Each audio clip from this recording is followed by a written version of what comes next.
Think about the last time you were absolutely certain of something that turned out to be wrong. Not a minor mistake, not a miscalculation. A certainty so complete that you had already begun to act on it before the truth caught up with you. Now imagine that certainty is sitting in front of a NORAD operator at Cheyenne Mountain, Colorado, at 3 a.m. on November 9th, 1979. And what he is certain of is this. The Soviet Union has just launched a full-scale nuclear attack against the United States. 220 missiles, inbound, estimated time to impact 6 minutes.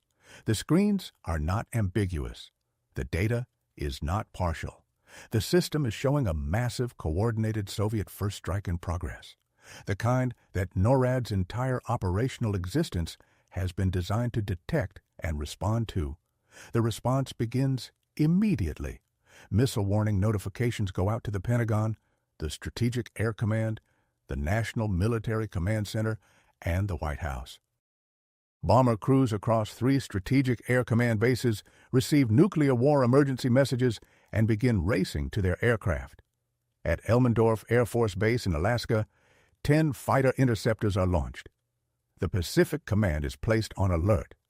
The President's National Security Advisor, Zbigniew Brzezinski, is woken at home and informed that 220 Soviet missiles are en route to the United States. Brzezinski has 3 minutes to confirm the attack and recommend whether the President should be woken to authorize a retaliatory launch. He does not wake his wife. He later says he saw no point in disturbing her sleep if the world was about to end. The retaliatory launch, if authorized, would have delivered thousands of nuclear warheads onto Soviet territory within minutes of NORAD's confirmation. It is not authorized because someone checks a second system. The raw sensor data from the satellites shows nothing.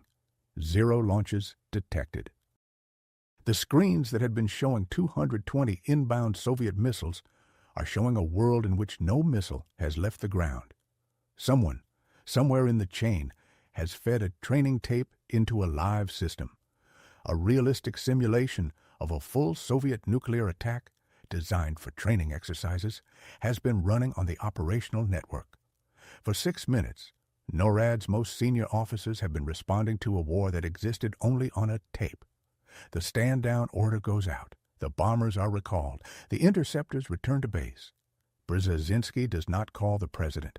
The world does not end, not this time.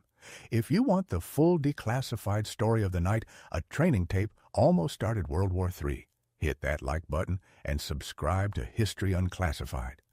Every detail verified. Most of it was buried in congressional reports and declassified military reviews for decades. To understand what happened at NORAD on the night of November 9, 1979, you need to understand what NORAD actually is and what it is designed to do. The North American Aerospace Defense Command is established in 1958 as a joint U.S.-Canadian military organization with a single primary mission: detect a Soviet nuclear attack against North America with enough warning time for the United States to launch a retaliatory strike before the incoming warheads destroy American missile silos and bomber bases. The logic is the logic of deterrence. The Soviets will not launch if they know America can absorb the strike and still retaliate. For that retaliatory capability to be credible, American missiles and bombers have to survive the first strike. For them to survive, they have to be in the air before the warheads land. That requires warning time. NORAD exists to provide it. By 1979, the NORAD Early Warning Network consists of 3 primary components. Ballistic missile early warning radars positioned in Alaska, Greenland, and Britain, designed to detect Soviet ICBMs on their ballistic trajectories over the polar regions. Satellite-based infrared sensors in the Defense Support Program, watching for the heat signatures of missile launches from Soviet territory, and a centralized command facility inside Cheyenne Mountain in Colorado, hardened against nuclear attack, where all incoming data is processed and assessed. The system is designed on the assumption that any data showing an incoming Soviet attack must be acted on immediately. The flight time of a Soviet ICBM from launch to impact on American soil is approximately 30 minutes. The flight time of a submarine-launched ballistic missile from close-in positions can be as short as 8 to 12 minutes. There is no margin for leisurely deliberation. The doctrine that governs NORAD's response is called launch on warning. If the system detects a Soviet launch, American missiles and bombers begin the process of retaliating immediately. The launch order does not wait for warheads to land. It does not wait for physical confirmation that an attack is underway. It acts on the warning. Launch on warning is also the doctrine most vulnerable to a false alarm. If the system incorrectly identifies a launch that has not occurred and the response protocol proceeds without someone catching the error in time, the United States could initiate a nuclear war against a country that has fired nothing. The Soviets, observing American missiles and bombers being launched, would have their own launch-on-warning systems trigger. Within minutes of a false alarm cascading to a launch order, both countries would be in a genuine nuclear exchange that neither government had actually chosen. This is not a theoretical vulnerability.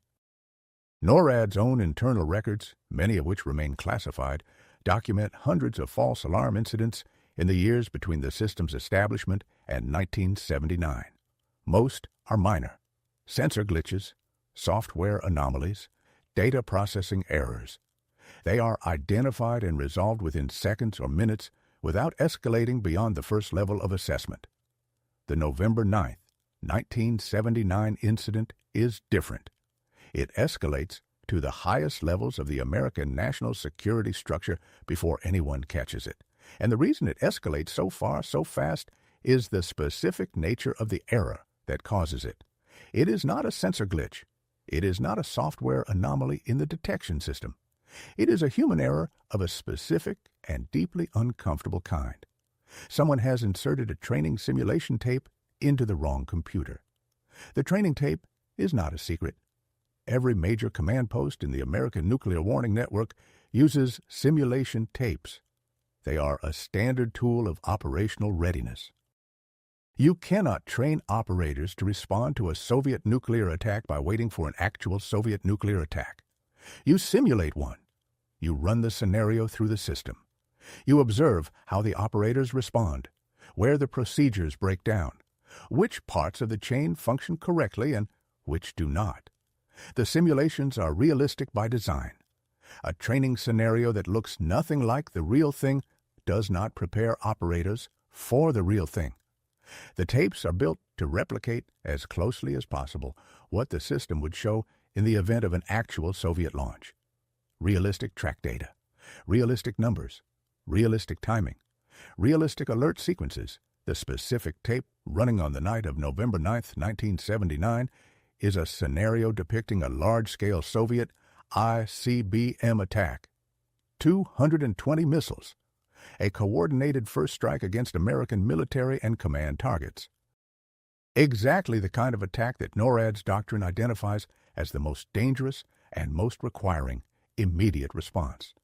On a training system running in a training context, with operators who know they are in an exercise, this tape is a useful and unremarkable tool. On the live operational system, appearing without warning at 3 a.m., it is indistinguishable from the real thing. The investigation that follows the incident traces the error to a specific moment. A NORAD training officer loads the tape at Cheyenne Mountain. The procedure requires that training simulations run on a separate system, isolated from the live operational network. On the night of November 9th, through a process the investigation describes as a failure to follow established isolation procedures, the tape enters the live system. The operational displays at Cheyenne Mountain begin showing the scenario as though it is real incoming data. 220 Soviet missiles in flight. The display is indistinguishable from what operators would see in an actual attack. The operators do what they are trained to do. They initiate the alert sequence. What makes this incident uniquely dangerous compared to most NORAD false alarms is the speed and completeness of the escalation. In a typical sensor glitch, the anomalous data is isolated to one or two displays and quickly checked against other sources. On the night of November 9th, the training tape produces a complete, internally consistent picture across multiple displays simultaneously. It is not a partial anomaly that a single operator can quickly flag as suspicious. It looks exactly like a coordinated Soviet attack because it is a simulation of exactly that. The alert goes out at 3 a.m. local time. The Missile Attack Conference, the formal emergency communication network that connects NORAD with the Pentagon, the National Military Command Center, and Strategic Air Command, is activated within seconds of the alert. Senior duty officers at each of those locations are immediately on the line. At Strategic Air Command headquarters in Omaha, Nebraska, the duty general receives the alert and initiates the emergency war order sequence. Bomber crews at 3 SAC bases receive the message that changes everything. Nuclear war emergency message. Prepare aircraft for immediate launch. At Elmendorf Air Force Base in Anchorage, Alaska, the base is closest to the projected threat corridor for Soviet ICBMs coming over the polar route, 10F-106. Delta Dart interceptor aircraft are scrambled. Their pilots do not know this is a false alarm. They are airborne within minutes, climbing toward their patrol positions. At the National Military Command Center in the Pentagon, the duty officer is on the Missile Attack Conference line with NORAD. He is receiving the same track data that NORAD is seeing on its displays. 220 inbound Soviet missiles. The data looks authoritative. The system is functioning exactly as it should function. The duty officer begins preparing the notification chain that leads to the president. Zbigniew Brzezinski, National Security Advisor to President Carter, is asleep at his home outside Washington when his military aide calls at approximately 3 a.m. The aide informs him that NORAD is reporting a Soviet missile attack. 220 inbound missiles. Estimated time to American soil, 6 minutes. Brzezinski asks the aide to confirm. The aide confirms. The data is showing a full-scale Soviet first strike in progress. Brzezinski is told that if he intends to recommend that the president be woken to authorize a retaliatory launch, he has approximately 3 minutes to make that recommendation. He is already reaching for the phone to call President Carter when his aide calls back. The second call changes everything. NORAD has run a cross-check against the raw satellite sensor data. The Defense Support Program satellites, positioned in geosynchronous orbit to detect the infrared signatures of missile launches from Soviet territory, are showing nothing. Not a degraded picture, not ambiguous data, nothing, no launches, no missiles in flight. The two systems are showing two completely different realities. The computer displays are showing 220 inbound Soviet missiles. The satellites are showing a Soviet Union that has launched nothing. One of them is wrong. In the 3 minutes that Brzezinski has to decide whether to wake the president and recommend authorizing a nuclear launch, the question of which system to believe is the most consequential question any human being has faced since the last time this decision was nearly made. He does not make the call to the president. He waits.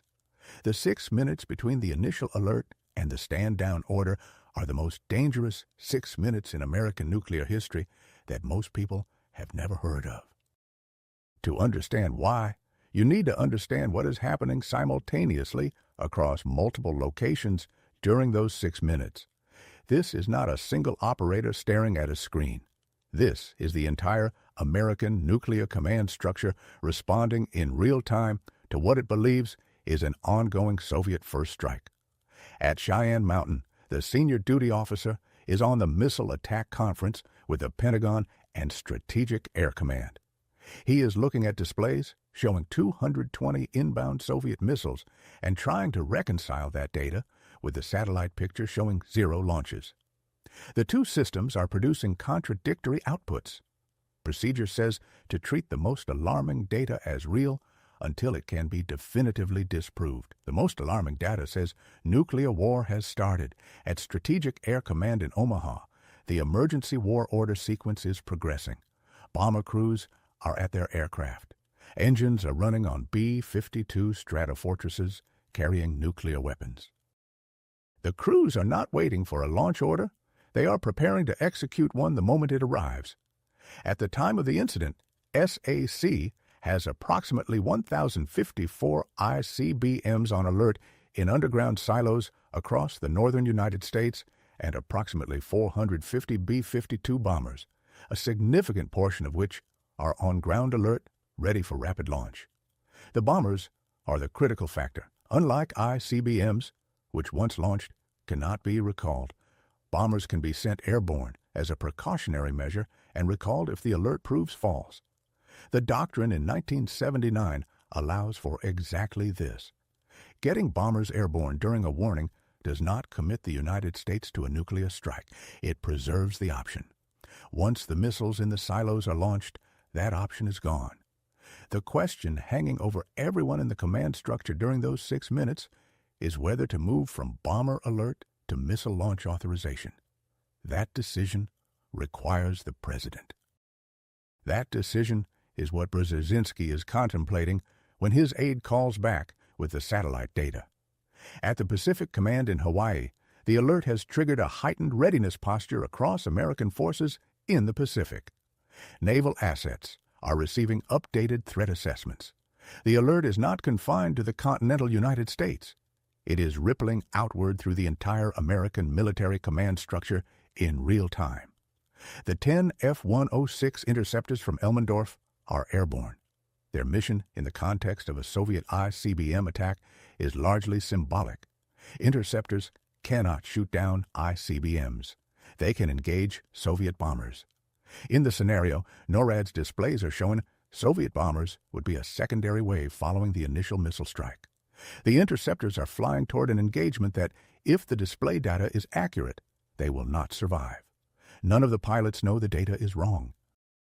Back at Cheyenne Mountain, the cross-check against satellite data is producing a picture that is increasingly difficult to explain if the alert is genuine. The Defense Support Program's satellites are the most reliable early warning asset the United States possesses. They are positioned in geosynchronous orbit specifically to provide unambiguous detection of Soviet missile launches. Their infrared sensors detect the heat signature of rocket exhaust at the moment of launch. A Soviet attack of the scale the computer displays are showing would produce satellite detections so numerous and so clear that there would be no ambiguity whatsoever. The satellites are showing nothing. The NORAD duty officer faces a decision that his training has not fully prepared him for. The procedure for a confirmed attack is clear. The procedure for a situation where the primary display system is showing a massive attack and the satellite system is showing nothing is less clear. The two systems should not be producing contradictory outputs. The fact that they are means one of them is wrong. Figuring out which one in the time available is the problem. He begins checking the data architecture. Where is the track data coming from? Which system is generating it? How is it entering the display network? The answer, when it comes, is not what anyone expects. The data is not coming from the sensors.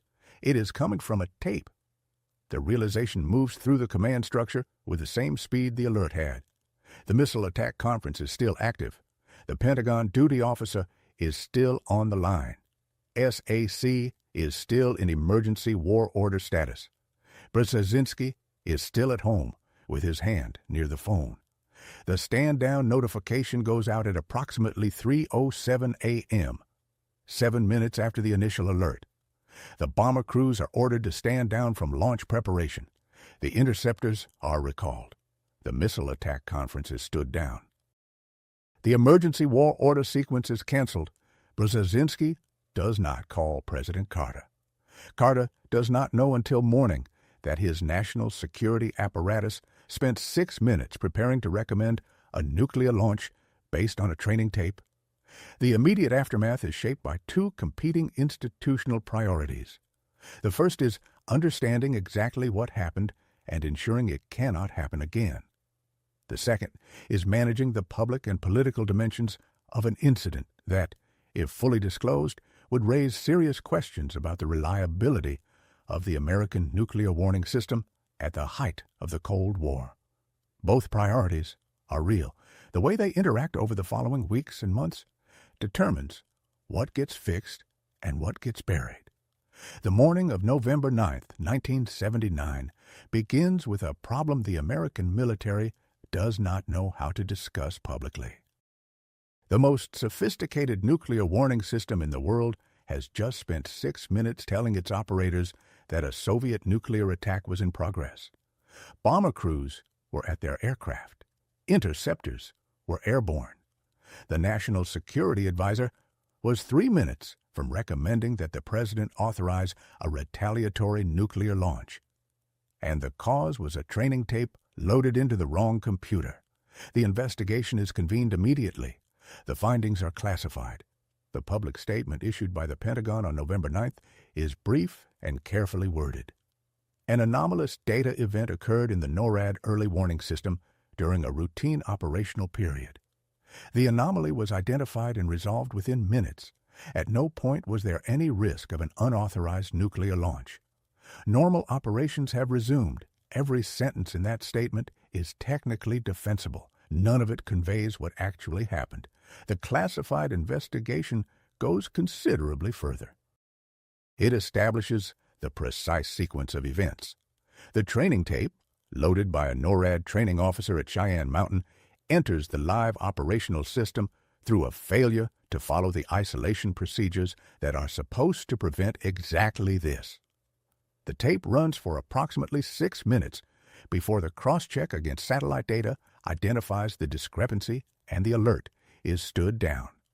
The investigation identifies 3 specific failures: the procedural failure that allowed the tape to enter the live system, the display architecture failure that made the training data indistinguishable from real sensor data on the operational screens, and the cross-check failure that meant the satellite data was not automatically and immediately compared against the computer display data in real time.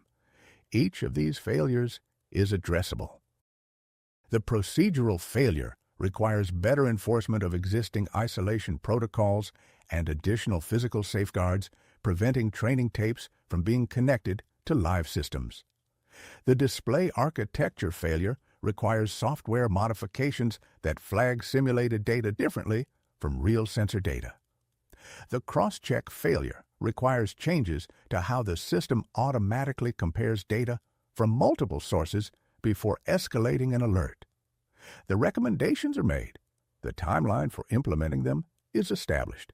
Some are implemented quickly, others take longer. The specific timeline for each remediation measure is classified. What is not classified, because it becomes public through congressional hearings in 1980, is the broader picture that the investigation reveals.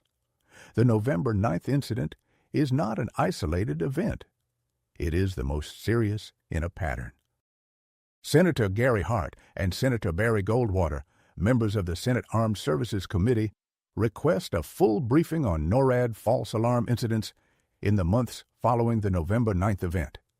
The briefing they receive is alarming. Between January 1979 and June 1980, NORAD records 3,703 routine missile display conference warnings. Of these, 72 are serious enough to require senior duty officers to evaluate whether a Soviet attack is in progress.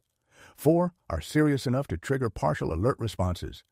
The November 9th incident is the most serious of the 4, but it is not the only one, and the pattern it reveals is not a system with an isolated flaw. It is a system operating at the edge of its reliability envelope on a continuous basis, managing a volume of false alarms that its operators have learned to live with because the alternative, treating every anomalous reading as a potential attack, is operationally unsustainable. The congressional hearings produce public acknowledgement of this pattern for the first time. They also produce the first public disclosure of a detail that the Pentagon had not volunteered. The specific component most directly implicated in the November 9th incident, beyond the training tape procedural failure, is a semiconductor chip. A single faulty chip in the data processing system that contributes to the failure of the automatic cross-check. between the computer display data and the satellite sensor data. The chip costs 46 cents. That detail, when it becomes public, produces precisely the kind of political and public reaction the Pentagon had been managing against. The most powerful nuclear warning system in the world, responsible for the decision of whether to launch thousands of nuclear warheads, has a reliability problem traceable in part to a 46-cent component. The Pentagon response is measured and technically accurate. The chip is one contributing factor among several. The system has multiple redundancies. The incident was resolved in 6 minutes. No unauthorized launch occurred. All of these things are true. What is also true, and what the congressional hearings make increasingly difficult to obscure, is that the system came closer to triggering a nuclear launch sequence than its public defenders are comfortable acknowledging. Zbigniew Brzezinski was 3 minutes from calling the president. Bombers were running their engines. Interceptors were airborne. If the satellite cross-check had taken 2 minutes longer, or if the duty officer had been less methodical about checking alternative data sources, the timeline runs out before the error is identified. The Soviet Union is informed through back channels that the incident was a false alarm. The notification is made through the Washington-Moscow hotline established after the Cuban Missile Crisis, specifically for this purpose. The Soviets acknowledge the notification. Their response, according to declassified State Department cables, is terse and does not invite further discussion. What the Soviets do not disclose, and what Western intelligence does not learn until years later, is how their own systems responded to the American alert. The Soviet Early Warning Network observed the American bomber activity and interceptor launches during the 6-minute window. Soviet duty officers logged the unusual activity. An assessment was made. The conclusion reached, according to post-Cold War accounts from former Soviet military officials, was that the activity was inconsistent with a genuine American first strike preparation and more consistent with an internal alert of some kind. The Soviets, in other words, correctly assessed that something was wrong on the American side before the Americans had fully resolved it themselves. That assessment almost certainly prevented the false alarm from cascading further. If Soviet early warning systems had interpreted the American bomber and interceptor activity as preparation for a first strike and initiated their own alert response, the feedback loop between the two systems could have produced an escalation that neither side had initiated and neither side could easily stop. It did not happen that way. This time, the 1979 NORAD false alarm is resolved in 6 minutes. Its consequences last decades. The immediate changes are real but incomplete. Isolation procedures for training tapes are strengthened. Software modifications are made to the display architecture. The automatic cross-check between computer display data and satellite sensor data is improved. The 46-cent chip becomes a symbol in congressional testimony and internal reviews of the gap between the system's public image and its operational reality. But the deeper problem the incident reveals is not fixed, because the deeper problem is not a chip or a tape or a procedural failure, it is the doctrine. Launch on warning requires acting on warning data before it can be fully verified. That requirement is not a design flaw. It is the entire point. The flight time of a Soviet ICBM leaves no margin for extended verification. The system is designed to act fast precisely because acting slowly means absorbing a first strike that destroys the ability to retaliate. Speed is the feature. Speed is also the vulnerability. No software patch removes that tension. No procedural change eliminates it. As long as launch on warning is the doctrine, the system will always be operating at the edge of the verification window. And as long as it operates there, a sufficiently realistic false alarm will always carry the risk of cascading to a launch recommendation before the error is caught. The 1979 incident is followed by a second major false alarm less than a year later. On June 3, 1980, NORAD displays show 2 Soviet submarine-launched ballistic missiles inbound. The alert escalates. Then the number changes to 200, then back to 2. Then the displays show different numbers simultaneously across different terminals. Bomber crews are again alerted. The Missile Attack Conference is again activated. The incident is resolved when the source is traced to another faulty component, this time a single integrated circuit in the warning computer generating random missile attack indications. The June 3rd incident is in some respects more alarming than November 9th. It is not a tape. It is not a human procedural error. It is the system generating false attack data spontaneously from component failure. The remediation is again a component replacement and a software patch. The doctrine remains unchanged. Between 1977 and 1984, NORAD records over 20,000 false alarm events of varying severity. The vast majority are resolved at the first level of assessment. A small number escalate. The November 1979 and June 1980 incidents are the two that come closest to triggering a launch recommendation. 4 years after the NORAD incidents, Stanislav Petrov sits at a console in Serpukhov 15 and faces a version of the same problem from the Soviet side. The specific technical causes are different. The fundamental structure is identical, a system designed to detect a nuclear attack producing data that looks exactly like a nuclear attack. A human operator who has to decide in minutes whether the data is real. The pattern across all of these incidents points to the same conclusion. The safety of the human race during the Cold War nuclear standoff depended not primarily on the reliability of the warning systems or the soundness of the doctrines. It depended on the judgment of individual human beings under extreme time pressure making the right call when their instruments were telling them the wrong thing. That is not a comfortable conclusion. It does not appear in official assessments of nuclear deterrence. It does not feature in the public justifications for launch on warning doctrine. But it is what the declassified record shows. The NORAD false alarm of November 9, 1979 is publicly acknowledged but rarely discussed in the depth it deserves. It appears in congressional records, in declassified military reviews, and in the accounts of the officials who were present. It does not appear in most histories of the Cold War. Zbigniew Brzezinski, the man who was 3 minutes from recommending a nuclear launch, discusses the incident in interviews and in his memoirs with characteristic precision and without apparent distress. He had assessed the situation correctly. He had waited for confirmation. The system had worked in the end, because a human being had refused to act on incomplete information. He is right. The system worked. The question the incident leaves open is whether it would work the next time, and the time after that, and the time after that. What other declassified stories should we cover next? Drop your suggestions below. There are files that have been waiting decades to be opened. We are just getting started.